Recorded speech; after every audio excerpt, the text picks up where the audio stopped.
Eh oui, et les applications pour scanner les ingrédients d'un produit, ça existe avec Yoka par exemple. On en devient tous de plus en plus friands, c'est vrai. Vous faites vos cours dans un supermarché et hop, vous scannez votre paquet de biscuits. Vous voyez qu'il est truffé de sucre, de gras. Vous le reposez évidemment, Anissa. Ça, c'est vrai que c'est déjà bien, mais un entrepreneur voulait aller plus loin en cherchant à savoir si l'entreprise qui se cache derrière un produit est morale ou non.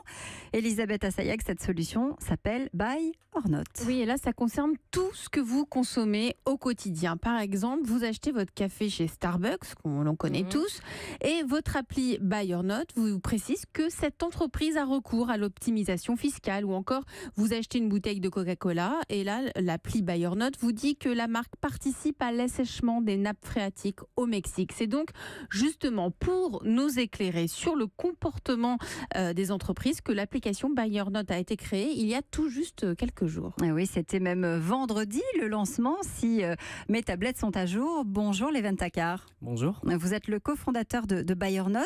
Alors, je fais quoi? Je déambule dans le supermarché, je fais mes courses avec votre appli en main sur mon smartphone et qu'est-ce qui se passe? C'est exactement ça. En fait, on va scanner un produit et en plus d'avoir l'impact santé, donc nutritionnel, etc., l'indicateur Nova aussi qui est le degré de transformation d'un produit, si c'est naturel ou pas, on va avoir aussi l'impact sociétal. Typiquement, si quelle multinationale fabrique ce produit et si ce multinational est lié à des scandales écologiques, environnementaux ou autres. Parce qu'on considère que consommer, c'est bien, mais c'est pas que pour soi, c'est pour nous et pour la planète. Mais quels sont vos outils pour évaluer ce que vous appelez un impact sociétal d'une entreprise? Vous vous basez sur quoi? Alors actuellement, en fait, on a un historique avec une plateforme qui s'appelle iBoycott.org qui est participatif, qui permet justement de se reposer sur des documentaires ou un travail de fond d'association. Et à partir de là, en fait, on lance des campagnes et c'est des campagnes citoyennes participatives. Et c'est cela qu'on va lier en fait directement aux marques scannées. Et vous allez jusqu'où alors, vous parlez de boycott bienveillant, donc vous n'êtes pas là à vouloir pointer à tout prix du doigt une entreprise, c'est ça? C'est exactement ça. On est nombreux en fait aujourd'hui quand on découvre un documentaire, un scandale économique, on partage sur Facebook, 3 jours après il ne se passe plus rien. Là l'idée c'est vraiment de se dire comment cette frustration on peut en faire quelque chose de positif pour faire évoluer la marque. Du coup la marque a un pouvoir de réponse à l'ensemble des consommateurs. Et c'est eux, chacun de manière individuelle, qui vont décider si oui ou non ils vont arrêter ou pas leur boycott. Qu'est-ce qu'il en pense, notre coach? Non, mais nous, on est directement confrontés avec les applis comme Yuka, qui sont complexes à gérer pour nous. Mais moi, tout ce qui donne de la transparence, de la connaissance au consommateur pour qu'il soit intelligent dans son acte d'achat, j'y suis extrêmement favorable. Il y aura forcément des réglages à venir sur effectivement pourquoi ce que dit Yuka, est-ce que c'est vrai, pas vrai, est-ce qu'on partage l'avis qu'il émet ou ce que toi tu vas émettre.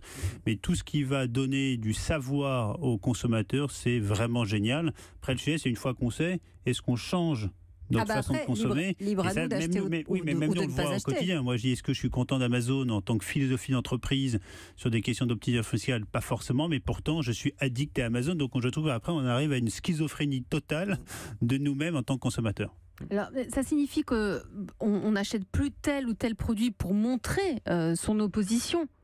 Oui, alors mais jusqu'où allez-vous dans les oppositions? Il y a quelque chose de l'ordre c'est militant, mais ça peut aller aussi jusqu'à l'opposition politique. On n'arrive pas très bien à voir la frontière. Alors nous, on se base sur le chemin de Spira. C'est le militantisme pour tous. Nous, l'objectif, c'est vraiment de toucher l'indigné du canapé, le consommateur lambda. Et on ne dit pas d'arrêter un produit. On dit d'arrêter de consommer chez la marque tant que ce scandale n'a pas évolué. Ça, c'est important. C'est-à-dire qu'on est vraiment dans une attente positive. Et là, actuellement, c'est plutôt le domaine qu'économique, parce que sinon, il y a les pétitions qui est plus favorable pour dans le domaine politique. Elle a été lancée vendredi, votre appli. Vous avez déjà du monde qui est venu consommer Buy or Not? Oui, alors on a pratiquement 10 000 téléchargements. Là, on est rentré dans le top 100 des applications sur la Play Store. Elle est disponible sur Android et bientôt sur l'App Store. Et comment est-ce que vous référencez tous les fabricants de produits qui sont dans cette appli?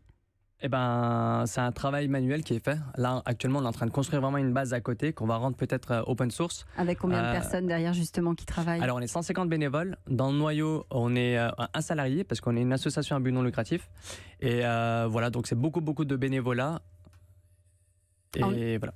On a un tweet, me dit-on. Anissa, vous avez ça sous les yeux? Oui, alors c'est Claire qui nous dit avec le hashtag Europe 1, je trouve ça moyen de balancer sur les entreprises. Ah, bon, alors qu'est-ce que vous lui répondez à Claire? Alors, c'est pas balancer. L'idée, c'est vraiment de se dire qu'avec notre consommation, en tant que citoyen, on a un pouvoir qui est énorme et qu'on peut l'utiliser de manière bienveillante, constructive, pour faire évoluer ces marques. Parce qu'aujourd'hui, l'éthique n'est pas un facteur économique. Et nous sommes les seuls, en tant que consommateurs, à être le gardien de l'éthique. Après, on a le droit de télécharger ou pas Buy Your Note. Ça aussi, c'est la transparence et c'est de la responsabilité de chacun. Merci en tout cas d'être venu nous la présenter.